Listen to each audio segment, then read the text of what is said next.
a very good afternoon, dear all. ഇന്ന് actually ഒരു ടോക്കിന് വേണ്ടിയിട്ട് എന്നെ ഇൻവൈറ്റ് ചെയ്ത ആർദൻ ടീമിന് താങ്ക്സ് പറയാണ്. അതിന്റെ കോർഡിനേറ്റേഴ്സ് ആയിട്ടുള്ള എല്ലാവർക്കും സ്പെഷ്യൽ താങ്ക്സ് പറയുന്നു. ഒപ്പം ഇന്നത്തെ ദിവസത്തിന്റെ ഒരു പ്രത്യേകത എല്ലാവർക്കും, എസ്പെഷ്യലി ഈ ഒരു റീഹാബിലിറ്റേഷൻ അല്ലെങ്കിൽ ഹോം കെയർ അല്ലെങ്കിൽ പാലിയേറ്റീവ് ആ ഒരു ഫീൽഡിൽ വർക്ക് ചെയ്യുന്ന എല്ലാവർക്കും ഇന്നത്തെ ദിവസത്തിന്റെ ഒരു പ്രത്യേകത അറിയാമെന്ന് കരുതുന്നു. ഇന്ന് വേൾഡ് ഡിസബിലിറ്റി ഡേ ആണ്. അപ്പോ നമ്മള് ഡിസബിലിറ്റി എന്ന് പറയുന്നില്ല, ഡിഫറൻഷ്യലി ഏബിൾഡ് എന്നാണല്ലോ പറയാം. അപ്പൊ അതിന്റെ ഒരു വകഭേദം തന്നെയാണ്, അല്ലെങ്കിൽ അങ്ങനെ ഡിസേബിൾഡ് ആയ ഒരു അവസ്ഥ തന്നെയാണ് സ്ട്രോക്കും ബ്രെയിൻ ഇഞ്ചുറിയും ഒക്കെ വരുന്ന പേഷ്യൻസിൽ നമ്മൾ കാണുന്നത്.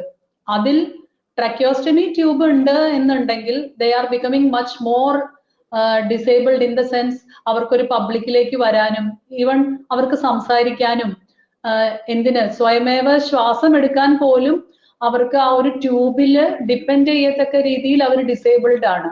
So that is why a patient is on a tracheostomy tube. So എങ്ങനെ അതിനെ ഒന്ന് പെട്ടെന്ന് തന്നെ ഒന്ന് ഒഴിവാക്കി കൊടുക്കാം എന്നുള്ളതിനെ കുറിച്ച് കുറച്ച് തോട്ട്സ് ഈ ഒരു ക്ലാസ്സിൽ നമുക്ക് ഷെയർ ചെയ്യാം. നമ്മൾ ട്രക്കിയോസ്റ്റമി പേഷ്യൻസിനെ കെയർ ചെയ്തിട്ടുള്ള ഹെൽത്ത് വർക്കേഴ്സ് ആണെങ്കിൽ നമുക്കറിയാം, നമ്മൾ അവരുടെ ആ റൂമിലേക്ക് കയറി ചെല്ലുമ്പോൾ തന്നെ ആ പേഷ്യന്റോ അല്ലെങ്കിൽ അതിന്റെ ബൈസ്റ്റാൻഡറോ നമ്മളോട് ചോദിക്കുന്നത്, ഏറ്റവും മുമ്പ് ചോദിക്കുന്നത്, ഡോക്ടറെ എപ്പോഴാണ് ഈ ഒരു ട്യൂബ് നമ്മുടെ ശരീരത്തിൽ നിന്ന് മാറ്റാൻ പറ്റുക, എപ്പോഴാണ് ട്രക്കിയോസ്റ്റമി ഒഴിവാക്കി എടുക്കാൻ പറ്റുക എന്നായിരിക്കും. So sometimes we have an answer, sometimes we don't have a definite answer for that. അപ്പൊ ആ ഒരു കാര്യങ്ങളെ കുറിച്ച് നമുക്ക് നോക്കാം. So will be going to the slides now.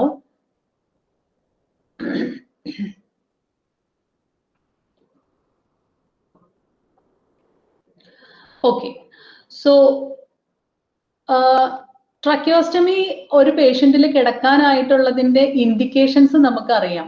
Airway secure ചെയ്യാനും വെന്റിലേഷൻ പ്രൊലോങ്ഡ് ആയിട്ട് വരികയാണെന്നുണ്ടെങ്കിൽ early weaning of the mechanical ventilation. കാരണം നമ്മൾ മൂക്കിൽ കൂടെ ശ്വാസം എടുക്കുന്നതിന്റെ ഒരു 1/3 ആയാസം എഫേർട്ട് മതി നമുക്ക് ട്രക്കിയോസ്റ്റമി കൂടെ ബ്രീത്ത് എടുക്കാനായിട്ട്. So early weaning of the ventilator. പിന്നെ അപ്പർ എയർവേയിൽ എന്തെങ്കിലും തടസ്സങ്ങൾ, എന്തെങ്കിലും മാസ് ലീഷൻസോ അല്ലെങ്കിൽ വോക്കൽ കോഡിന്റെ മൊബിലിറ്റിയോ പ്രശ്നത്തിലാണെങ്കിൽ we will put a tracheostomy. അല്ലെങ്കിൽ ഒരു സിഗ്നിഫിക്കന്റ് റിസ്ക് ഓഫ് ആസ്പിരേഷൻ ഉണ്ടെങ്കിൽ നമ്മൾ ട്രക്കിയോസ്റ്റമി ഇടാറുണ്ട്. പിന്നെ നമുക്കറിയാം നമ്മുടെ പേഷ്യൻസിലൊക്കെ നല്ല സെക്രീഷൻസ് ആണ്. അപ്പൊ അതൊന്ന് വലിച്ചു കളഞ്ഞു കൊടുക്കാനായിട്ടുള്ള ഈസിനെസ്, ട്രക്കിയോസ്റ്റമി ഇല്ലാത്തൊരു പേഷ്യന്റിന്റെ ത്രോട്ടോ ലംസോ ക്ലിയർ ചെയ്യാൻ നമ്മൾ എടുക്കുന്ന ബുദ്ധിമുട്ട് നമുക്കറിയാം. പക്ഷെ ഒരു ട്രക്കിയോസ്റ്റമി ഉള്ള ഒരു പേഷ്യന്റില് it is easy for us to do the suctioning and clear the secretion. അടുത്ത ഒരു റീഹാബിലിറ്റേഷൻ റിലേറ്റഡ് ആയിട്ടുള്ള ഒരു ഇൻഡിക്കേഷൻ ആണ് സേഫ് ആയിട്ടുള്ള സ്വാളോ തെറാപ്പി ഈ പേഷ്യന്റിന് കൊടുക്കാനായിട്ട് ഈ ട്രക്കിയോസ്റ്റമി നമ്മളെ സഹായിക്കുന്നുണ്ട്. We will come to the details of that. അതിനു മുമ്പ് നമ്മൾ പറഞ്ഞു ഒരു ട്രക്കിയോസ്റ്റമി ട്യൂബ് ഉള്ളതിന്റെ ഉപയോഗങ്ങൾ പറഞ്ഞു. പക്ഷെ എന്തുകൊണ്ടാണ് ഒരു tracheostomy tube at the earliest wean off ചെയ്യപ്പെടണം എന്നും നമ്മൾ പറയുന്നുണ്ട്. അതിന്റെ ഇൻഡിക്കേഷൻസ് എന്തൊക്കെയാണ്? അപ്പൊ പറയുകയാണെങ്കിൽ first and foremost is at the earliest reducing the distress of the patient. നമുക്കറിയാം നമ്മുടെ തൊണ്ടയിൽ ഒരു ചെറിയ മുള്ളു കൊണ്ടാൽ അല്ലെങ്കിൽ ഒരു കരകരപ്പ് ഉണ്ടെങ്കിൽ അതിനുള്ള ഡിസ്റ്റർബൻസ് എന്താണെന്ന് നമുക്കറിയാം. ത്രൂ ഔട്ട് ഈ ഒരു ട്രക്കിയോസ്റ്റമി ട്യൂബ് ഇട്ടിരിക്കുന്ന ഒരു പേഷ്യന്റിനെ സംബന്ധിച്ച് അവർക്ക് എന്തുമാത്രം ഡിസ്ട്രസ് ഉണ്ടായിരിക്കും എന്നുള്ളത് അറിയാം. കാര്യം അത് വെന്റിലേഷൻ ഈസി ആക്കുന്നുണ്ട്, സെക്രീഷൻസ് കുറച്ചു കൊടുക്കുന്നുണ്ട്. But still it is a distressing thing for the patient to be on a tracheostomy tube. അതുകൊണ്ട് നമ്മളുടെ ഒരു ഗോൾ എന്ന് പറയുന്നത് ഈ ഒരു ട്രക്കിയോസ്റ്റമിയെ ഇങ്ങനെ കെയർ ചെയ്തുകൊണ്ടിരിക്കുക എന്നുള്ളതിനേക്കാളും അറ്റ് ദ ഏർലിയസ്റ്റ് ഇത് വീൻ ഓഫ് ചെയ്യാൻ പേഷ്യന്റിനെ ഹെൽപ്പ് ചെയ്യാന്നുള്ള ഒരു ഉത്തരവാദിത്വം കൂടെ നമുക്കുണ്ട്. ഡെഫിനറ്റ്ലി ഞാൻ നേരത്തെ പറഞ്ഞതുപോലെ സെക്രീഷൻസ് ക്ലിയർ ചെയ്ത് കൊടുക്കാൻ നമുക്ക് അത് ഹെൽപ്പ് ചെയ്യുന്നുണ്ടെങ്കിലും അത് ഒഴിവായി കഴിയുമ്പോൾ നമ്മുടെ കെയർ, ആ ഒരു കെയർ ബേർഡൻ നന്നായി കുറയുന്നുണ്ട് ട്രക്കിയോസ്റ്റമി ഉള്ള ഒരു പേഷ്യന്റും ട്രക്കിയോസ്റ്റമി ഇല്ലാത്തൊരു പേഷ്യന്റിനെയും കെയർ ചെയ്യാനുള്ള ഡിഫറൻസ് ഓഫ് കെയർ ബേർഡൻ നമുക്കറിയാം. സോ ഈസ് ഓഫ് കെയറിന് വേണ്ടിയും നമ്മൾ വീൻ ചെയ്യണം. Next is reducing the chance of ET infection. നമ്മുടെ ശരീരത്തിൻ്റെതല്ലാത്ത ഏതൊരു ഫോറിൻ മെറ്റീരിയലും നമ്മുടെ ബോഡിയിൽ ഇരിക്കുന്നത് is A high risk of infection. So there is A biofilm ഉണ്ടാവും. ആ ബയോഫിലിമില് ബാക്ടീരിയാസ് കോളനൈസ് ചെയ്ത് ട്രക്കിയോസ്റ്റമി ട്യൂബ് വഴിയായിട്ട് ആവർത്തിച്ച് ന്യൂമോണിയ വരാനായിട്ടുള്ളതിന്റെ സാധ്യത ഒരു നിവർത്തിയും ഇല്ലാത്തത് കൊണ്ടാണ് നമ്മൾ ട്യൂബ് ഇട്ടിരിക്കുന്നത്. But the position of the tube itself is A reason for recurrent infection. Next ഒരു കാര്യം, പ്രോപ്പർ വോയിസിങ് ആൻഡ് കമ്മ്യൂണിക്കേഷൻ. ഏതൊരു പേഷ്യന്റിന്റെയും അടിസ്ഥാനപരമായ ആവശ്യമാണ് അയാൾക്ക് പ്രോപ്പറായിട്ട് വോയിസ് ഔട്ട് ചെയ്യാൻ പറ്റുക, കമ്മ്യൂണിക്കേറ്റ് ചെയ്യാൻ പറ്റുക. അതിനെല്ലാം അറ്റ് ദ ഏർലിയസ്റ്റ് ട്രക്കിയോസ്റ്റമി പേഷ്യന്റിന്റെ ശരീരത്തിൽ നിന്ന് മാറുക ഒരു നെസസറി അല്ലെങ്കിൽ ഒരു നെസസിറ്റി ആണ്. എന്തെല്ലാമാണ് ഒരു പേഷ്യന്റിന്റെ ട്രക്കിയോസ്റ്റമി വീൻ ചെയ്യുന്നതിന് ഹെൽപ്പ് ചെയ്യുന്ന കാര്യങ്ങൾ എന്ന് നമുക്ക് നോക്കാം. നമ്പർ 1 കാര്യം എന്ന് പറയുന്നത് ആ ടൈപ്പ് ഓഫ് ട്രക്കിയോസ്റ്റമി ഇറ്റ്സെൽഫ് ആണ്. നമ്മൾ കണ്ടിട്ടുണ്ടാവും നമ്മുടെ എക്സ്പീരിയൻസിൽ പല ടൈപ്പ് ഓഫ് ട്രക്കിയോസ്റ്റമി ട്യൂബ് ഇട്ടിട്ട് പേഷ്യൻസ് വരുന്നത്. ചിലപ്പോൾ അതൊരു മെറ്റൽ ട്രക്കിയോസ്റ്റമി ആവാം. ഈ ഗവൺമെന്റ് ഹോസ്പിറ്റൽസിലൊക്കെ നമ്മൾ പലപ്പോഴും കണ്ടിട്ടുണ്ട് മെറ്റൽ ട്രക്കിയോസ്റ്റമി ആണ് യൂസ് ചെയ്യുന്നത്. പക്ഷെ നമുക്ക് അവിടെ പറയാൻ കഴിയും Portex tracheostomy with cuff, with inner tube and with suction aid. അതാണ് ഒരു ഐഡിയൽ ട്രക്കിയോസ്റ്റമി ട്യൂബിന്റെ ടൈപ്പ് എന്ന് പറയുന്നത്. അപ്പൊ നമ്മൾ ടേക്ക് കെയർ ചെയ്യുന്ന നമ്മുടെ നഴ്സിംഗ് കെയറിലോ അല്ലെങ്കിൽ ഹോം കെയറിലോ നമ്മൾ ടേക്ക് കെയർ ചെയ്യുന്ന ഒരു പേഷ്യന്റിന് ഈ ഒരു ടൈപ്പ് ഓഫ് ട്രക്കിയോസ്റ്റമി ട്യൂബ് അല്ലെങ്കിൽ we have all the rights to tell the patient bystander or the treating team to make it into a portex tracheostomy with inner tube. അതിന്റെ proper കെയറിന് വേണ്ടിയിട്ട്. അടുത്തൊരു factor ആണ് general ആയിട്ട് നമ്മൾ ആ പേഷ്യന്റിന് കൊടുക്കുന്ന tracheostomy care. നമുക്കറിയാം എല്ലാ ദിവസവും നമ്മൾ ആ പേഷ്യന്റിന്റെ ട്രക്കിയോസ്റ്റമി ട്യൂബിന്റെ അടിഭാഗം നന്നായി സലൈൻ വെച്ച് വൈപ്പ് ചെയ്യുന്നുണ്ട്. അതുപോലെ അതിന്റെ ട്വൈൻ കൃത്യമായുള്ള ഇടവേളകളിൽ ക്ലീൻ ചെയ്യുന്നുണ്ട് എന്നുള്ളതും നമ്മൾ ഉറപ്പുവരുത്തേണ്ട ഒരു കാര്യമാണ്. ഇത് കഴിഞ്ഞ ദിവസം എൻ്റെ OP-യിൽ വന്ന ഒരു പേഷ്യന്റ് ആണ്. പേഷ്യന്റിന്റെ ട്വൈൻ അവര് ഡിസ്ചാർജ് ചെയ്തേ പിന്നെ മാറ്റിയിട്ടില്ല. ഒരു നഴ്സിംഗ് കെയർ ഹോമിൽ നിന്ന് ഞാൻ റിസീവ് ചെയ്ത പേഷ്യന്റ് ആണ് എൻ്റെ OP-യിൽ. അന്ന് സർജൻ ആ ട്രക്കിയോസ്റ്റമി ട്യൂബ് ഇട്ട് അന്ന് ആ പേഷ്യന്റിനെ ഡിസ്ചാർജ് ചെയ്തപ്പോൾ മാറ്റിയതാണ് ആ ട്വൈൻ. അതിൽ പിന്നെ ട്വൈൻ മാറ്റിയിട്ടേ ഇല്ല. ആ ട്വൈനിലുള്ള എത്ര അൺഹൈജീൻ ആയിട്ടാണ് അത് മെയിൻറ്റെയിൻ ചെയ്തിരുന്നത് ആ നഴ്സിംഗ് ഹോമിൽ നിന്ന് ആക്ച്വലി ഐ വാസ് വണ്ടറിങ്. അതുപോലെ ഫാക്ടേഴ്സ് ആണ് early or timely initiation of adequate associate therapies. നമ്മളിപ്പോ ഒരു നഴ്സിംഗ് സൈഡിൽ നിന്നുള്ള ഇതിൽ പറയുകയാണെങ്കിൽ ആ ട്രക്കിയോസ്റ്റമി ട്യൂബിനെ കെയർ ചെയ്യുക, അതിനെ ക്ലീൻ ചെയ്യുക, പ്രോപ്പറായിട്ട് സക്ഷനിങ് കൊടുക്കുക, ഈ കാര്യങ്ങളെല്ലാം ഒരു നഴ്സിന്റെ ഉത്തരവാദിത്വത്തിൽ നഴ്സ് ചെയ്യും. But what about adequate initiation of the therapies? എന്നാൽ മാത്രമാണ് ആ ട്രക്കിയോസ്റ്റമി ട്യൂബ് എന്തെങ്കിലും വീൻ ചെയ്ത് ഒഴിവാക്കുക എന്നൊരു പോസിബിലിറ്റിയിലേക്ക് നമുക്ക് ആ പേഷ്യന്റിനെ കൊണ്ടുവരാൻ പറ്റുള്ളൂ.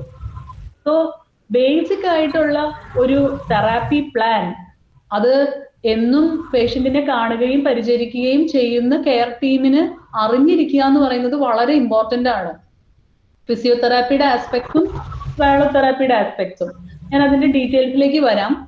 അതുപോലെ തന്നെ ഇമ്പോർട്ടന്റ് ആയിട്ടുള്ള വീനിങ്, ട്രക്കിയോസ്റ്റമി വീനിങ്ങിന് സഹായകരമാകുന്ന ഒരു കാര്യമാണ് ടൈംലി ചെയ്യുന്ന ഫീസ് ടെസ്റ്റ്.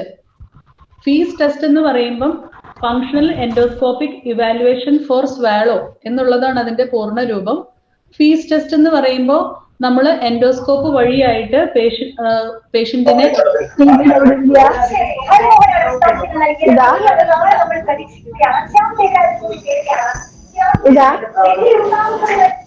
മ്യൂട്ട് ചെയ്യോ? ആരാണ് ഇത് ചെയ്തിരിക്കുന്നത്?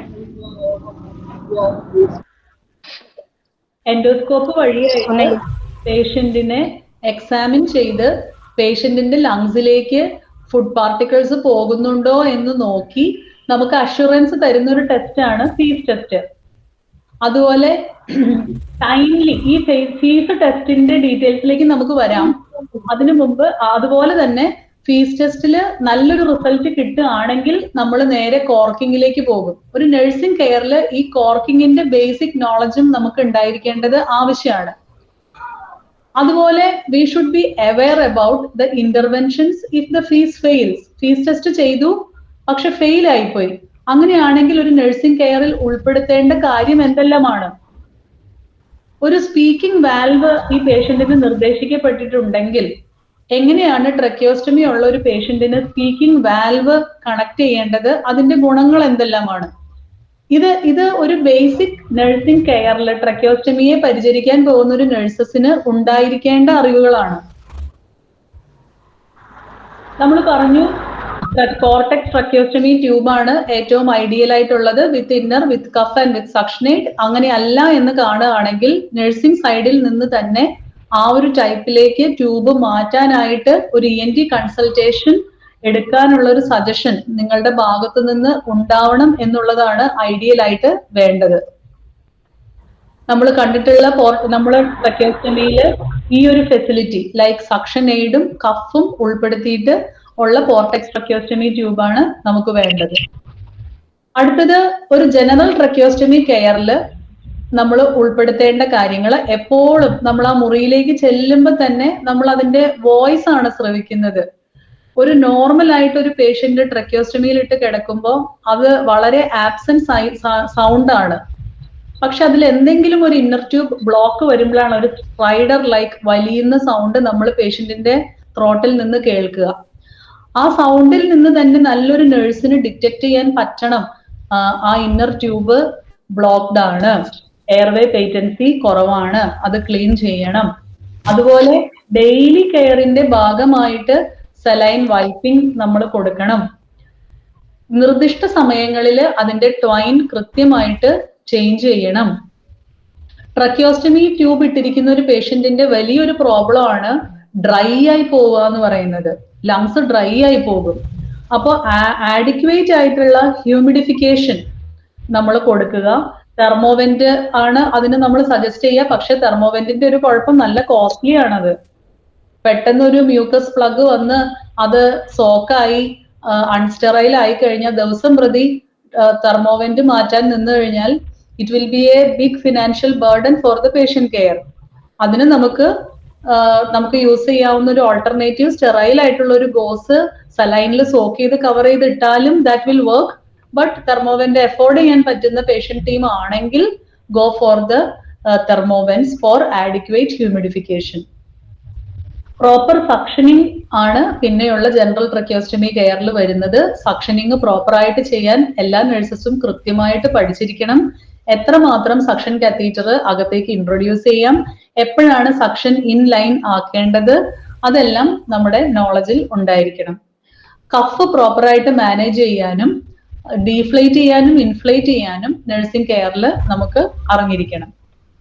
പ്രോപ്പറായിട്ട് ഈ കാര്യങ്ങളെല്ലാം നമ്മൾ ചെയ്താൽ ഗ്രാജുവലി പേഷ്യന്റ് ഇംപ്രൂവ് ആവുന്നതിനനുസരിച്ച് ആ ഒരു വീനിങ് പ്രോസസ്സിലേക്ക് നമ്മൾ പേഷ്യന്റിനെ നയിക്കുകയാണ് ചെയ്തുകൊണ്ടിരിക്കുന്നത്.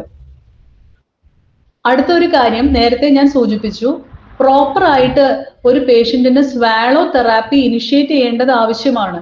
കാരണം ഒരു പേഷ്യന്റ് ട്രക്കിയോസ്റ്റമി ട്യൂബിലായിരുന്നാൽ എന്നാളത്തേക്കും ആ പേഷ്യന്റ് ട്രക്കിയോസ്റ്റമി ട്യൂബിൽ ആയിരിക്കാൻ വേണ്ടിയിട്ടല്ല ആക്ച്വലി നമ്മൾ കെയർ ചെയ്യുന്നത്. നമ്മുടെ ക്വാളിറ്റി കെയർ എന്ന് പറയുന്നത് തെറാപ്പികൾ കൊടുത്ത് പ്രോപ്പർ ആയിട്ടുള്ള നഴ്സിംഗ് കെയർ കൊടുത്ത് ഈ ട്യൂബ് ഡിപ്പെൻഡൻസ് എത്രയും പെട്ടെന്ന് പേഷ്യന്റിന് ഒഴിവാക്കി കൊടുക്കാൻ നമ്മൾ ശ്രമിക്കുക എന്നുള്ള കാര്യമാണ്. അതിൽ നമ്മൾ മനസ്സിലാക്കേണ്ട ചില ബേസിക് സ്വാളോ തെറാപ്പി ടെക്നിക്സ് ഉണ്ട്. സ്വാളോ തെറാപ്പി പ്രോപ്പർ ആയിട്ട് സ്വാളോ തെറാപ്പിസ്റ്റ് ആണ് ചെയ്യുന്നത്. പക്ഷേ അതിന്റെ ഹോം പ്രോഗ്രാം നമുക്ക് പഠിച്ചെടുക്കാനായിട്ട് പറ്റും. Excuse me. അത് ബേസിക് ആയിട്ട് പേഷ്യന്റിന് കൊടുക്കേണ്ട കാര്യങ്ങൾ നമ്മൾ പഠിച്ചു മനസ്സിലാക്കിയിട്ട് നമ്മുടെ പേഷ്യന്റിന് അത് കൊടുക്കുകയാണെങ്കിൽ early weaning of the tracheostomy ട്യൂബിന് അത് റിയലി ഹെൽപ്ഫുൾ ആയിരിക്കും. ശരിക്കും ഒരു സ്വാളോ തെറാപ്പിസ്റ്റ് നമുക്ക് ശ്രദ്ധിക്കേണ്ട കാര്യങ്ങൾ, അല്ലെങ്കിൽ ഒരു സ്വാലോ ട്രയല് നമ്മൾ ട്രക്കിയോസ്റ്റമി പേഷ്യന്റിന് കൊടുക്കുമ്പോൾ, അതായത് ട്രക്കിയോസ്റ്റമി ഉള്ള പേഷ്യന്റിൽ നമ്മൾ ഫുഡ് കൊടുക്കുവാണ്, എന്തൊക്കെ കാര്യങ്ങൾ നമ്മൾ ആ സമയത്ത് നമ്മൾ ശ്രദ്ധിക്കണം. ഒന്നാമത്തേത് ലെവൽ ഓഫ് അലേർട്ട്നെസ് ആണ്. ആ പേഷ്യന്റ് അലേർട്ട് ആയിട്ടിരിക്കുമ്പോൾ, ഉണർന്നിരിക്കുമ്പോഴാണ് നമ്മൾ എസ്പെഷ്യലി അത് ട്രൈ ചെയ്യേണ്ടത്, അല്ലെങ്കിൽ ആസ്പിറേഷൻ റിസ്ക് കൂടുതലാണ്. രണ്ടാമത്തത്, ആ പേഷ്യന്റ് നമ്മൾ പറയുന്ന കമാൻഡ്സ് ഫോളോ ചെയ്യാൻ പറ്റുന്ന ഒരാളാണോ എന്നുള്ളത് നമ്മൾ നോക്കുക. പിന്നെ ഉള്ളത് റെസ്പിറേറ്ററി സ്റ്റെബിലിറ്റി ആണ്. പേഷ്യന്റ് ടാക്കിപ്നിയ ഉണ്ടോ, വീസ് ഉണ്ടോ, അങ്ങനെ ഉള്ള പ്രോബ്ലംസ് എന്തെങ്കിലും ഉള്ള ഒരു പേഷ്യന്റ് ആണോ ഈ ട്രക്കിയോസ്റ്റമി പേഷ്യന്റ് എന്ന് നമ്മൾ ശ്രദ്ധിക്കണം. അടുത്ത ഒരു കാര്യം, ഇവരുടെ ബ്രീതിങ്ങും സ്വാലോയിങ്ങും കോർഡിനേറ്റ് ചെയ്യാൻ പറ്റുന്ന ഒരു കപ്പാസിറ്റി ഉള്ള ഒരു പേഷ്യന്റ് ആണോ എന്നുള്ളത് നമ്മൾ നോക്കണം. പേഷ്യന്റിന്റെ പോസ്ചർ ഭയങ്കര ഇമ്പോർട്ടന്റ് ആണ്. നമ്മൾ ആരും കിടത്തിയിട്ട് ഫീഡ് ചെയ്യാറില്ല, ബട്ട് സ്റ്റിൽ പ്രോപ്ഡ് അപ്പ് ആയിട്ടുള്ള പൊസിഷനിൽ ഹെഡ് സ്ട്രെയിറ്റ് ആക്കി വെച്ചുകൊണ്ടോ റിക്ലൈൻ ആയിട്ടുള്ള ഒരു വീൽ ചെയറിൽ തല ചായച്ച് ഇരുത്തിക്കൊണ്ടോ ആണ് നമ്മൾ ഫീഡ് കൊടുക്കാനായിട്ട് ട്രൈ ചെയ്യുന്നത്. അതുപോലെ പേഷ്യന്റിന്റെ ഓറൽ സ്ട്രക്ചർ വളരെ ഇമ്പോർട്ടന്റ് ആണ്. ചിലപ്പോൾ ഒരു പോളിട്രോമ വന്ന ഒരു പേഷ്യന്റ് ആയിരിക്കാം. നമ്മൾ ഓറലി ഫീഡ് കൊടുക്കുമ്പോൾ ആസ്പിറേഷൻ റിസ്ക് ഉണ്ടോ എന്ന് നോക്കിയിട്ട് വേണം നമ്മളത് ചെയ്യാനായിട്ട്. അതുപോലെ സ്വാളോ ചെയ്യുമ്പോൾ നമ്മുടെ തൊണ്ടയുടെ ഫാറിങ്സിന്റെ മൂവ്മെന്റ്സ് പ്രോപ്പർ ആയിട്ട് നടക്കുന്നുണ്ടല്ലോ, ട്രക്കിയോസ്റ്റമി ട്യൂബിലൂടെ ഒന്നും പുറത്തേക്ക് വരുന്നില്ലല്ലോ എന്നുള്ളത്, ആ സ്വാളോ മെക്കാനിക്സ് പ്രോപ്പർ ആയിട്ട് നടക്കുന്നുണ്ടോ എന്ന് അസസ് ചെയ്യാൻ നമ്മളെ സഹായിക്കും. അടുത്തത് airway protection factors like patency. Tracheostomy tube properly patent ആണോ, നമ്മുടെ വോക്കൽ കോഡ് പ്രോപ്പർലി മൊബൈൽ ആയിട്ടുള്ള ഒരു കണ്ടീഷൻ അല്ലേ, നമ്മുടെ എപ്പിഗ്ലോട്ടിസിന്റെയും ഫാറിങ്സിന്റെയും മൂവ്മെന്റ്സ് പ്രോപ്പർ ആയിട്ട് നടക്കുന്നില്ലേ, അങ്ങനെയൊക്കെയുള്ള ഒരു ഇനിഷ്യൽ അസസ്മെന്റ് കിട്ടിയ ഒരു പേഷ്യന്റിലാണെങ്കിൽ നമുക്ക് സ്വാളോ തെറാപ്പി ഹോം പ്രോഗ്രാം ആയിട്ട് ചെയ്യുന്നതിൽ നമുക്ക് തെറ്റില്ല, നമുക്ക് കൃത്യമായിട്ടുള്ള ഇൻസ്ട്രക്ഷൻസ് അവര് പറഞ്ഞു തന്നിട്ടുണ്ടെങ്കിൽ. അതുപോലെ തന്നെ ഡിസ്ഫേജിയയുടെ റെഡ് ഫ്ലാഗ് സൈൻസ്, നമ്മൾ ഈ പറഞ്ഞതുപോലെ ആസ്പിറേഷൻ ഉണ്ടാവുന്നുണ്ടോ, കൊടുക്കുന്ന സമയത്ത് പേഷ്യന്റ് കഫ് ചെയ്യുന്നുണ്ടോ, വല്ലാത്ത ഓറൽ ഡിലേ ഉണ്ടോ, കൊടുക്കുമ്പോൾ ട്രക്കിയോസ്റ്റമി ട്യൂബിലൂടെ വരുന്നുണ്ടോ, ഇതെല്ലാം ഡിസ്ഫേജിയയുടെ റെഡ് ഫ്ലാഗ് സൈൻസ് ആണ്. അപ്പോൾ ഇതെല്ലാം ഒന്ന് ശ്രദ്ധിച്ചിട്ട് വേണം. ബേസിക് ആയിട്ടുള്ള ഒരു അസസ്മെന്റ് നമുക്കൊരു സ്വാളോ തെറാപ്പിസ്റ്റിൽ നിന്ന് കിട്ടിയിട്ട് നമ്മൾ പ്രോപ്പർ ആയിട്ട് ഒരു ഹാൻഡ് ഓവർ എടുത്തിട്ട് നമ്മളിത് പേഷ്യന്റിന് കൊടുക്കുകയാണെങ്കിൽ we are on the safer side. അടുത്തൊരു കൂട്ടരാണ് റെസ്പിറേറ്ററി തെറാപ്പിസ്റ്റുമാര്. Actually physiotherapy or respiratory therapy is very much needed for a tracheostomy patient. എന്തിനാന്ന് വെച്ചാൽ, അല്ലെങ്കിൽ നമ്മൾ ഈ ട്യൂബ് വെച്ചുകൊണ്ടിരിക്കത്തേ ഉള്ളൂ. ഇത് പ്രോപ്പർ ആയിട്ട് കൊടുത്താൽ മാത്രമേ ഈ ട്യൂബ് പ്രോപ്പർ ആയിട്ട് വീൻ ഓഫ് ചെയ്യാനായിട്ട് നമുക്ക് പറ്റുള്ളൂ. ഒരു നഴ്സിംഗ് സൈഡിൽ നിന്ന് നമ്മൾ വിജിലന്റ് ആയിരിക്കേണ്ട കാര്യമാണ്. ഒരു ട്രക്കിയോസ്റ്റമി ട്യൂബ് ഉള്ള പേഷ്യന്റിന് പ്രോപ്പർ ആയിട്ടുള്ള ബ്രോങ്കോ ഡൈലേറ്റേഴ്സ് ലൈക്ക് ഡുവോളിൻ, തിക്ക് സെക്രീഷൻ ആണെങ്കിൽ ഏതെങ്കിലും മ്യൂക്കോലൈറ്റിക് നമുക്ക് അതിനകത്ത് ആഡ് ചെയ്യാൻ പറ്റുമോ, എന്തെങ്കിലും ഇൻഫ്ലമേഷൻസ് ലൈക്ക് ഉണ്ടോ, അങ്ങനെയാണെങ്കിൽ ബ്യൂഡിക്കോട്ട് നെബുലൈസേഷൻ നമുക്ക് ആഡ് ചെയ്യാൻ പറ്റുമോ, ഈ സ്പ്യൂട്ടത്തിന്റെ കൺസിസ്റ്റൻസി നോക്കിയിട്ട് പ്രോപ്പർ ആയിട്ടുള്ള ആന്റിബയോട്ടിക്സ് നമുക്ക് വേണോ, കൾച്ചർ ചെയ്തിട്ട് കുറെ നാളായോ, ഇതെല്ലാം ഒരു നഴ്സിംഗ് സൈഡിൽ നിന്ന് നമുക്ക് സജസ്റ്റ് ചെയ്യാൻ പറ്റും. പേഷ്യന്റ് ബൈസ്റ്റാൻഡേഴ്സിനോടോ അല്ലെങ്കിൽ ഈവൻ നിങ്ങൾ റൗണ്ട്സ് ഒ പിയിൽ റിവ്യൂവിന് പോകുമ്പോഴോ ഈ കാര്യങ്ങൾ നമുക്ക് ഡോക്ടേഴ്സിന്റെ അടുത്ത് പറയുവാണെങ്കിൽ they will be happy enough to include these particular medications for the early weaning of the or proper tracheostomy care. അതുപോലെ ഇമ്പോർട്ടന്റ് ആയിട്ടുള്ള ഒരു കാര്യമാണ് ചെസ്റ്റ് ഫിസിയോ. നമ്മൾ കണ്ടിട്ടുണ്ടാവും ചെസ്റ്റ് ഫിസിയോതെറാപ്പി കൊടുക്കുന്ന ടപ്പോട്ട്മെന്റ് എന്നാണ് ബേസിക്. വൈബ്രോമീറ്റർ എന്ന് പറയുന്ന എക്യുപ്മെന്റ് വെച്ചിട്ട് നമുക്ക് കൊടുക്കാം, അല്ലെങ്കിൽ ടപ്പോട്ട്മെന്റ് ആണ് നമ്മൾ കൊടുക്കാറ്. അതായത് ട്രക്കിയോസ്റ്റമി ഉള്ള ഒരു പേഷ്യന്റിന് നമ്മൾ നെബുലൈസേഷൻ കൊടുത്ത് നന്നായി കഫമൊക്കെ ഒന്ന് ഇളകി കഴിയുമ്പോൾ നമ്മുടെ കൈ ഇതുപോലെ ഒരു കപ്പ് പോലെ പിടിച്ചിട്ട് നമ്മൾ upper lower right side left side infra axillary ബാക്കിൽ സുപ്രാ സ്കാപ്പുലാർ ഇൻഫ്രാ സ്കാപ്പുലാർ ഏരിയയിൽ കൈ ഇങ്ങനെ കപ്പ് പോലെ പിടിച്ചിട്ട് നമ്മൾ ഇങ്ങനെ തട്ടി കൊടുക്കുകയാണെങ്കിൽ ആ ഒരു സെക്രീഷൻസ് കൂടുതൽ ഹൈലാർ ഏരിയയിലേക്ക് വരാനും, പിന്നെ നമ്മൾ ഒരു സക്ഷൻ കൊടുക്കുമ്പോൾ ഈസി ആയിട്ട് ഈ കഫക്കെട്ടലുകൾ ഉള്ള സ്പ്യൂട്ടം പെട്ടെന്ന് നമുക്ക് ഔട്ട്ലെറ്റ് ചെയ്യാനായിട്ടും എളുപ്പമായിരിക്കും. So nebulise the patient, give the appointment, give adequate suctioning, ആ ഒരു സൈക്കിളില് നമ്മൾ കാര്യങ്ങൾ ചെയ്യുവാണെങ്കിൽ എപ്പോഴും സെക്രീഷൻസ് കുറച്ച് നിർത്താനായിട്ട് നമുക്ക് പറ്റും. അത് twice daily morning and evening നമ്മൾ ഇൻക്ലൂഡ് ചെയ്യുകയാണെന്നുണ്ടെങ്കിൽ that will give A great relief four the patient. അതുപോലത്തെ ഒരു സംഭവമാണ് ഇൻസെന്റീവ് സ്പൈറോമീറ്റർ ട്രെയിനിങ് എന്ന് പറയുന്നത്. നമ്മൾ ഈ ആസ്മയുള്ള രോഗികളിലും കോവിഡിന് ശേഷവും ഈ ഇൻസെന്റീവ് സ്പൈറോമീറ്റർ എന്ന് പറയുന്ന സാധനം കണ്ടിട്ടുണ്ടാവും. ആക്ച്വലി ഈ സംഭവം നമുക്ക് ട്രക്കിയോസ്റ്റമിയിലേക്ക് അറ്റാച്ച് ചെയ്യാൻ പറ്റും. അതിന്റെ മേക്ക് ഓറലി അറ്റാച്ച് ചെയ്യാൻ വേണ്ടിയിട്ടാണ്. പക്ഷെ അതിനെ നമ്മളൊരു 10cc സിറിഞ്ച് എടുത്ത് കട്ട് ചെയ്ത് അതിന്റെ പിസ്റ്റൺ വരുന്ന ഭാഗം ട്രക്കിയോസ്റ്റമിയിലേക്ക് കണക്ട് ചെയ്തിട്ട് മറ്റേ എൻഡ് ഈ സ്പൈറോമീറ്ററിന്റെ വെന്റിലേക്ക് കണക്ട് ചെയ്ത് കഴിഞ്ഞാൽ ഇൻസെന്റീവ് സ്പൈറോമീറ്റർ ട്രക്കിയോസ്റ്റമിയിലേക്ക് നമുക്ക് അറ്റാച്ച് ചെയ്യാൻ പറ്റും. എന്നിട്ട് പേഷ്യന്റിന് ഇൻഹലേഷനും എക്സലേഷനും ട്രെയിൻ ചെയ്താൽ ആക്ച്വലി പേഷ്യന്റിന്റെ ലങ് കപ്പാസിറ്റി ബെറ്റർ ആവുകയും ഗ്രാജുവലി ട്രക്കിയോസ്റ്റമി വീൻ ചെയ്യാനായിട്ട് നമ്മളെ ഹെൽപ്പ് ചെയ്യുകയും ചെയ്യുന്ന ഒരു കാര്യമാണ് ഇൻസെന്റീവ് സ്പൈറോമീറ്റർ. അതിൽ എന്തെങ്കിലും ഡൗട്ട് ഉണ്ടെങ്കിൽ നിങ്ങൾ OP വിസിറ്റ്സിന് ചെല്ലുമ്പോൾ ആ OPയിൽ ചെന്നിട്ട് അവിടുത്തെ ഡോക്ടേഴ്സിനെ കോണ്ടാക്ട് ചെയ്ത് ചോദിച്ചു. നെക്സ്റ്റ് ഒരു കാര്യമാണ് സ്പീക്കിംഗ് വാൽവ് ഇന്റഗ്രേഷൻ. അതായത് നമുക്ക് ട്രക്കിയോസ്റ്റമി ദീർഘനാള് വേണ്ടി വരുന്ന പേഷ്യൻസിൽ അവരുടെ ഒരു റൈറ്റ് ആണ് അവർക്ക് കമ്മ്യൂണിക്കേറ്റ് ചെയ്യാൻ പറ്റണം എന്നുള്ളത്. ഈ സ്പീക്കിംഗ് വാൽവ് അറ്റാച്ച് ചെയ്യാനായിട്ട് നമ്മൾ അറിഞ്ഞിരിക്കണം. സ്പീക്കിംഗ് വാൽവ് അറ്റാച്ച് ചെയ്യുമ്പോൾ നമ്മൾ മനസ്സിലാക്കേണ്ടത് എപ്പോഴും ട്രക്കിയോസ്റ്റമി ട്യൂബ് ഡീഫ്ലേറ്റ് ചെയ്തിട്ടിട്ട് മാത്രമേ സ്പീക്കിംഗ് വാൽവ് അറ്റാച്ച് ചെയ്യാൻ പാടുള്ളൂ. കാരണം സ്പീക്കിംഗ് വാൽവ് ഒരു വാൽവാണ്. ആ വാൽവില് ഒരു ഡയറക്ഷനിൽ മാത്രമേ എയർ എൻറ്റേർഡ് ആവുള്ളൂ. എക്സൈൽ ചെയ്ത് എയർ പുറത്തേക്ക് പോകുന്നത് മൂക്കിലൂടെയും വായിലൂടെയും ആയിരിക്കണം. അതിനു വേണ്ടിയാണ് നമ്മൾ സ്പീക്കിംഗ് വാൽവ് എന്നാലാണല്ലോ വോയിസ് ഔട്ട് ചെയ്യാൻ പറ്റുന്നത്. അപ്പൊ സ്പീക്കിംഗ് വാൽവ് നമ്മൾ അറ്റാച്ച് ചെയ്ത് കൊടുത്താൽ പേഷ്യന്റ് ഇൻഹെയില് സ്പീക്കിംഗ് വാൽവ് വഴി ചെയ്യും, എക്സൈല് ഓറൽ ക്യാവിറ്റി വഴി ചെയ്യും. അപ്പോഴാണ് പേഷ്യന്റിന് സൗണ്ട് പ്രൊഡ്യൂസ് ചെയ്യാനായിട്ട് പറ്റുന്നത്. അത് ഒരു സെമി കോർക്കിംഗ് കൂടെയാണ്. അതായത് ട്രക്കിയോസ്റ്റമിയിൽ ഹാഫ് ഡിപ്പെൻഡൻസ്, കാരണം ഇൻഹലേഷന് വേണ്ടി മാത്രമേ ആ സമയത്ത് പേഷ്യന്റ് ട്രക്കിയോസ്റ്റമി ആശ്രയിക്കുന്നുള്ളൂ, എക്സലേഷൻ വായ വഴിയാണ്. അപ്പോ അത് ഒരു സെമി കോർക്കിംഗ് എഫക്റ്റ് പേഷ്യന്റിന് കൊടുക്കുന്നുണ്ട് ഈ സ്പീക്കിംഗ് വാൽവ്.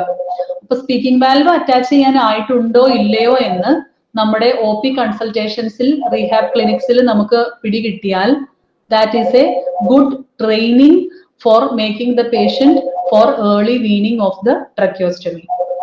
അടുത്ത ഒരു കാര്യം ഡീകാനുലേഷൻ ആണ്. ഡീകാനുലേഷനിലേക്ക് എത്താൻ നമുക്ക് എന്തൊക്കെ ചെയ്യണം എന്നുള്ളത്. ഇതാണ് ഞാൻ പറഞ്ഞുകൊണ്ടിരുന്ന ഇൻസെന്റീവ് സ്പൈറോമീറ്റർ. അതിന്റെ connection is modified through A 10cc syringe ആണ് സെക്കൻഡ് പിക്ചറിൽ കാണിച്ചിരിക്കുന്നത്. 10cc സിറിഞ്ച് എടുത്ത് കട്ട് ചെയ്താൽ നമുക്ക് ആ സ്പൈറോമീറ്ററിലേക്ക് കണക്ട് ചെയ്ത് പേഷ്യന്റിന് ട്രെയിനിങ് കൊടുക്കാനായിട്ട് പറ്റും. എല്ലാ ദിവസവും കുറച്ച് സമയം പേഷ്യന്റിനെ ഇത് വലിപ്പിക്കുന്നത് വഴിയായിട്ട് പേഷ്യന്റിന്റെ ലങ് കപ്പാസിറ്റി ബെറ്റർ ആക്കി കൊണ്ടുവരാനായിട്ട് നമുക്ക് പറ്റും. അടുത്ത ഒരു മെയിൻ ഡിസ്കഷൻ ടോപ്പിക് ആണ് ഫീസ് ടെസ്റ്റ് എന്ന് പറയുന്നത്. നേരത്തെ പറഞ്ഞ ഒരു എൻഡോസ്കോപ്പി ടെസ്റ്റ്. ഇതിന്റെ ഒരു പ്രാധാന്യം, ഈ ഒരു ടെസ്റ്റിനെ ബേസ് ചെയ്തിട്ടാണ് പേഷ്യന്റിന്റെ ട്രക്കിയോസ്റ്റമി ഡീകാനുലേറ്റ് ചെയ്യാൻ ആയോ ഇല്ലയോ എന്ന് നമ്മൾ തീരുമാനിക്കുന്നത്. ഈ ഒരു ടെസ്റ്റ് ആക്ച്വലി ഒരു മൾട്ടി ഡിസിപ്ലിനറി ഡിസ്കഷൻ ബേസ് ചെയ്തിട്ടാണ് എപ്പോഴും തീരുമാനങ്ങൾ എടുക്കുക. അവിടെ ഒരു സ്വാലോ തെറാപ്പിസ്റ്റ് ഉണ്ടാവും, speech language pathologist or swallow therapist ഉണ്ടാവും, ഒരു ENT ഡോക്ടർ ആയിരിക്കും ഈ ഒരു ടെസ്റ്റ് ചെയ്യുക. റീഹാബിലിറ്റേഷൻ ഫിസിഷ്യൻസ് ആണ് എന്റെ പേഷ്യന്റ് ഓക്കെ ആണോ, ഇപ്പൊ ഫീസ് ടെസ്റ്റ് നോർമൽ ആയിട്ട് നമുക്ക് റിപ്പോർട്ട് അടിച്ച് കിട്ടിയാലും നമ്മൾ പെട്ടെന്ന് പോയിട്ട് ട്രക്കിയോസ്റ്റമി ഡീകാനുലേറ്റ് ചെയ്യില്ല. കാരണം ഇത്രയും നാള് ഈ ട്രക്കിയോസ്റ്റമി ട്യൂബിൽ ആശ്രയിച്ചാണ് ഈ പേഷ്യന്റ് ബ്രീത്ത് എടുത്തുകൊണ്ടിരുന്നിരുന്നത്. അപ്പൊ നമ്മൾ all of A sudden tracheostomy seal ചെയ്ത് കഴിഞ്ഞാൽ there is a high chance that patient can desaturate or going into respiratory distress. അതുകൊണ്ട് ഫീസ് ടെസ്റ്റ് നോർമലായി കിട്ടിയാലും it is the decision of the rehabilitation physician to interpret the FEES test report and to take decision on decannulation. അതായത് FEES test നോർമലായിട്ട് കിട്ടിയാലും കോർക്കിംഗ് ചെയ്ത് പേഷ്യന്റിന് breath എടുക്കാൻ okay ആണ് എന്ന് ബോധ്യപ്പെട്ടാൽ മാത്രമാണ് നമ്മൾ ഡീകാനുലേഷനിലേക്ക് പോവാനായിട്ട് പാടുള്ളൂ. ഈ ഫീസ് ടെസ്റ്റ് ഇങ്ങനെയാണ് പെർഫോം ചെയ്യുക. നമ്മൾ നെയ്സലി ഒരു എൻഡോസ്കോപ്പ് കണക്ട് ചെയ്യും, അതിന്റെ വീഡിയോ നമുക്ക് കാണാൻ പറ്റും. പാരലലി നമ്മൾ വായിലൂടെ ഭക്ഷണം കൊടുക്കും. ആ ഭക്ഷണം ട്രക്കിയോസ്റ്റമി ട്യൂബിന്റെ അങ്ങോട്ടേക്ക് പോകുന്നുണ്ടോ, ആസ്പിറേറ്റ് ചെയ്യുന്നുണ്ടോ, അതോ ഈസോഫാഗസിലേക്ക് തന്നെയാണോ പോകുന്നത് എന്ന് നമുക്ക് എൻഡോസ്കോപ്പിക്കലി അസസ് ചെയ്യാൻ പറ്റും. ആ ഒരു കാര്യം മാത്രമല്ല ഫീസിൽ അസസ് ചെയ്യുന്നത്. ഫീസിൽ ആ ഒരു ട്യൂബ് കടന്നു ചെല്ലുമ്പോൾ ഫറിഞ്ചൽ കൂളിംഗ് ഓഫ് ദ സലൈവ ഉണ്ടോ, അവിടെ തളം കെട്ടി സലൈവ കിടക്കുന്നുണ്ടോ, അതിന്റെ താഴെ അരിറ്റിനോയിഡ് എന്നൊരു ഏരിയ ഉണ്ട്, ആ ഏരിയയിൽ ഇൻഫ്ലമേഷൻ ഉണ്ടോ, എഡീമയുണ്ടോ, അതിന്റെയും താഴെ വോക്കൽ കോഡ് ഉണ്ട്, വോക്കൽ കോഡിന്റെ മൊബിലിറ്റി ഓക്കെ ആണോ, കാരണം എയർവേ പേറ്റൻസി അല്ലെങ്കിൽ എഫക്റ്റഡ് ആവും. അതുപോലെ താഴേക്ക് എത്രമാത്രം ആസ്പിറേഷൻ റിസ്ക് ഉണ്ട്, ഈ കാര്യങ്ങളെല്ലാം നമുക്ക് ഈ ഫീസ് ടെസ്റ്റിൽ നമ്പർ 1, നമ്പർ 2 അങ്ങനെ പോയിന്റ് ഇട്ട് നമുക്ക് റിപ്പോർട്ട് കിട്ടും.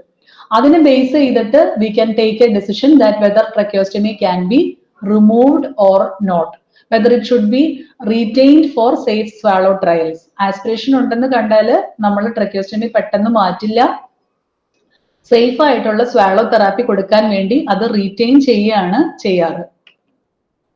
അതാണ് ഈ ഒരു ഇക്വേഷനിൽ പറഞ്ഞിരിക്കുന്നത്. ഫീസ് സക്സസ്ഫുൾ ആയിട്ട് വന്നു, റിപ്പോർട്ട് കിട്ടി, അങ്ങനെയാണെങ്കിൽ we will go for corking. Sterile ആയിട്ടുള്ള റബ്ബർ കോർക്കുകൾ നമുക്ക് കിട്ടും. അത് ട്രക്കിയോസ്റ്റമി ട്യൂബിന്റെ അവിടെ ഡീഫ്ലേറ്റ് ചെയ്തതിന് ശേഷം, ട്യൂബ് ഡീഫ്ലേറ്റ് ചെയ്തതിന് ശേഷം കോർക്കിംഗ് വെച്ചു, നമ്മൾ മൈക്രോപോർ വെച്ച് ഒട്ടിച്ചു വെച്ചു. എന്നിട്ട് പേഷ്യന്റിനോട് പയ്യെ നോസ് വഴി ബ്രീത് എടുക്കാൻ പറഞ്ഞു, ബ്രീത് ഇൻ ചെയ്യാൻ പറഞ്ഞു. അത് പേഷ്യന്റിന് പോസിബിൾ ആകുന്നുണ്ടോന്ന് ഇന്റർമിറ്റന്റ്ലി ഒരു ദിവസത്തിൽ ഒരു അരമണിക്കൂറൊക്കെ 3 പ്രാവശ്യം വെച്ച് ചെക്ക് ചെയ്തു. പിന്നെ കണ്ടിന്യൂസ് ഡേ ടൈം കോർക്കിംഗ്, അതുപോലെ നൈറ്റ് ടൈമും കൂടെ കോർക്ക് വെച്ചിട്ട് നമ്മൾ നോക്കുന്നു. നൈറ്റ് ടൈം പേഷ്യന്റ് ഉറങ്ങുന്ന സമയത്തും ഈ കോർക്ക് കണക്റ്റഡ് ആയിരിക്കും. ഒരു 48 അവേഴ്സോളം അങ്ങനെ കോർക്കിംഗ് പേഷ്യന്റ് ടോളറേറ്റ് ചെയ്യുന്നുണ്ടെങ്കിൽ then he is fit for decanulation. കാരണം ട്രക്കിയോസ്റ്റമി ട്യൂബ് ഡീകാനുലേറ്റ് ചെയ്യുക എന്ന് പറയുന്നത് വളരെ എളുപ്പമായിട്ടുള്ള ഒരു പ്രൊസീജിയർ ആണ്. ഡീഫ്ലേറ്റ് ചെയ്ത് 2 അറ്റവും ട്വൈൻ കണ്ടിച്ചു കഴിഞ്ഞാൽ ട്യൂബ് ഔട്ടായി, നമുക്കത് എത്രയും പെട്ടെന്ന് സീൽ ചെയ്യാം. പക്ഷെ ഈ ട്യൂബ് മാറ്റി കഴിഞ്ഞാൽ പിറ്റേ ദിവസം ഈ പേഷ്യന്റ് പ്രോബ്ലം വരുമോ, പിറ്റേ ദിവസം ഈ പേഷ്യന്റ് ആസ്പിറേറ്റ് ചെയ്യുമോ, റീ ട്രക്കിയോസ്റ്റമിയിലേക്ക് പോകുമോ, ഈ കാര്യങ്ങളെല്ലാം നമുക്ക് അതിന്റെ ഒരു ചാൻസ് ഈ ഒരു ഫീസ് വഴിയായിട്ട് നമുക്ക് അസസ് ചെയ്യാൻ പറ്റും. So always it is safe to proceed with decannulation only after FEES test. ഇനി ഒരു വേള ഫീസ് ഫെയിൽ ആവുകയാണ്, നമുക്ക് അവിടെ സെക്രീഷൻസ് ഉണ്ട്, സലൈവ പൂൾ ചെയ്ത് കിടക്കുന്നു, ആസ്പിറേഷൻ റിസ്ക് ഉണ്ട് എന്നൊക്കെ മനസ്സിലാവുകയാണെങ്കിൽ ENT team will tell that patient is unfit for decannulation എന്ന് നമുക്ക് അതിന്റെ ഇൻഫറൻസ് കിട്ടും. അങ്ങനെയാണെങ്കിൽ പേഷ്യന്റ് ട്രക്കിയോസ്റ്റമിയിൽ തുടരണം. വെറുതെ തുടർന്നാൽ പോരാ, വെറുതെ നമ്മൾ ആ ഒരു ട്രക്കിയോസ്റ്റമി ട്യൂബ് വെച്ചുകൊണ്ടിരുന്നാൽ പോരാ. It should be proceeded with adequate therapy in home programme. FEES fail ആയ ഒരു പേഷ്യന്റിനെ നമുക്ക് തിരിച്ച് ഹോമിലേക്ക് കിട്ടുമ്പോൾ അവിടെ ഹോം കെയർ വളരെ ഇമ്പോർട്ടന്റ് ആണ്. ഈ പേഷ്യന്റ് അടുത്ത ഫീസിന് പോകുന്നതിന് മുൻപ് പ്രോപ്പർ ആയിട്ടുള്ള സ്വാളോ തെറാപ്പിയും മെഡിക്കേഷൻസും എടുത്തിട്ട് റിപ്പീറ്റ് ഫീസ് ടെസ്റ്റ് നമുക്ക് ഒരു പ്രോമിസിംഗ് ആയിട്ട് കിട്ടണം എന്നുള്ള കാര്യം. And until the fees is successful we will repeat the same thing. Actually last ഈ ഇയറിൽ എനിക്കൊരു പേഷ്യന്റ് ഉണ്ടായിരുന്നു, അർജുൻ എന്നാണ് ആ പേഷ്യന്റിന്റെ പേര്. അവൻ ഫെബ്രുവരിയിൽ ട്രോമാറ്റിക് ബ്രെയിൻ ഇഞ്ചുറി ആയതാണ്. റിപ്പീറ്റഡ് ആയിട്ട് ഓൾമോസ്റ്റ് ഒരു 4 to 5 times of fees test വേണ്ടി വന്നു വിത്ത് 3 വീക്സ് ഗ്യാപ്പ്. ഓരോ പ്രാവശ്യവും ഫീസ് ചെയ്യുമ്പോൾ അവർക്ക് ആസ്പിറേഷൻ ഉണ്ടെന്ന് കാണും, സലൈവറി പൂളിംഗ് ഉണ്ടെന്ന് കാണും, നമ്മൾ തെറാപ്പി കണ്ടിന്യൂ ചെയ്യും. പേഷ്യന്റ് ആംബുലേറ്റിംഗ് ആയി നടക്കാൻ തുടങ്ങി, പക്ഷെ ട്രക്കിയോസ്റ്റമി മാത്രം വീൻ ചെയ്യാൻ പറ്റിയില്ല. പക്ഷെ പിന്നീട് അങ്ങോട്ടേക്കുള്ള മെഡിക്കേഷൻസ് കൊണ്ടും തെറാപ്പി കൊണ്ടും സെക്രീഷൻസ് കുറഞ്ഞു, ഇൻഫെക്ഷൻസ് കുറഞ്ഞു വന്നപ്പോൾ repeated FEES showed a good result and finally we could cork the patient and finally we could decannulate the patient. And after the decannulation ഒരു റീട്രക്കിയോസ്റ്റമി ഒരിക്കലും ആ പേഷ്യന്റിന്റെ കേസിൽ വേണ്ടി വന്നില്ല. So that is the importance of FEES test, and we can plan the home based therapy program based on this FEES test. A few words regarding the corking. അതായത് നമ്മൾ ഈ endoscopy test ഒക്കെ ചെയ്തു, ഓക്കെ ആയി, പേഷ്യന്റിന് cork ചെയ്താൽ tracheostomy tube വീൻ ചെയ്യാം എന്ന് treating ടീമിൽ നിന്ന് സജഷൻ പറഞ്ഞിട്ടുണ്ടെങ്കിൽ, either the patient can continue at hospital as inpatient and the nurses here will do the corking, or the patient can go back home. അവിടെ ഹോം പ്രോഗ്രാമിലായിരുന്നു കൊണ്ട് നമ്മൾ ഇന്റർമിറ്റന്റ്ലി കോർക്കിംഗ് ട്രൈ ചെയ്ത് പേഷ്യന്റിനെ ഡീകാനുലേഷന് ഫിറ്റ് ആക്കി എടുക്കാനായിട്ട് പറ്റും. So once consented after the FEES, adequate airway ഉണ്ട്, നല്ല vocal cord mobility ഉണ്ട്, ഫെറിഞ്ചൽ പൂളിങ്സ് ഒന്നും ഇല്ല. അങ്ങനെ അഷ്വേർഡ് ആവുകയാണെങ്കിൽ in home program we can start with sterile corking. Always deflate the tracheostomy tube before connecting the sterile cork. Monitor the saturation with the saturation probe. Initially start it intermittently, ഇടവേളകളിൽ ചെയ്യുക. Day time നന്നായി tolerate ചെയ്യുന്നുണ്ടെങ്കിൽ night time കൂടെ കോർക്കിംഗ് try ചെയ്യുക. Night time cork ചെയ്യുമ്പോൾ നമുക്ക് കുറച്ചൊരു vigilance ആവശ്യമാണ്. നമ്മൾ നൈറ്റ് ഇടയ്ക്ക് ഒന്ന് എണീറ്റ് സാച്ചുറേഷൻ ഒക്കെ ഒന്ന് ചെക്ക് ചെയ്യണം. അതിൽ ഓക്കെ ആണെങ്കിൽ we will ideally 48 hours of continuous corking if it is getting for the patient, he or she is fit for decannulation. Decannulation procedure നമുക്ക് ENT OP-ലോ PMR OP-ലോ അല്ലെങ്കിൽ അഡ്മിറ്റഡ് ആയിട്ട് ഒരു സിംഗിൾ ഡേ കെയർ അഡ്മിഷൻ എടുത്തിട്ടോ നമുക്ക് ചെയ്യാവുന്നതാണ്. ഇതാണ് നേരത്തെ നമ്മൾ ഡിസ്കസ് ചെയ്ത ആ ഒരു speaking valve. As I told, it is a valve. One side ആണ് എയർ മൂവ് ചെയ്യുള്ളൂ. അതൊരു സെമി കോർക്കിംഗ് എഫക്റ്റ് കൊടുക്കുന്നുണ്ട്. നമ്മുടെ കണ്ടെയ്നറിൽ ഈ സ്പീക്കിംഗ് വാൽവ് കണക്ട് ചെയ്യാനായിട്ട് നമ്മൾ പഠിച്ചിരിക്കുന്നത് വളരെ ഹെൽപ്ഫുൾ ആണ്. മീനിങ്ങിൽ അത് ഹെൽപ്പ് ചെയ്യും. അതുപോലെ പേഷ്യന്റിനും ഒരു ഇമോഷണൽ ബെനിഫിറ്റ് അതുവഴി കിട്ടുന്നുണ്ട്. Why? Because better communication, orally patient സംസാരിക്കാൻ തുടങ്ങുവാണ് വിത്ത് ട്രക്കിയോസ്റ്റമി. അപ്പോൾ that is bringing a emotional benefit for the patient. Okay, thank U.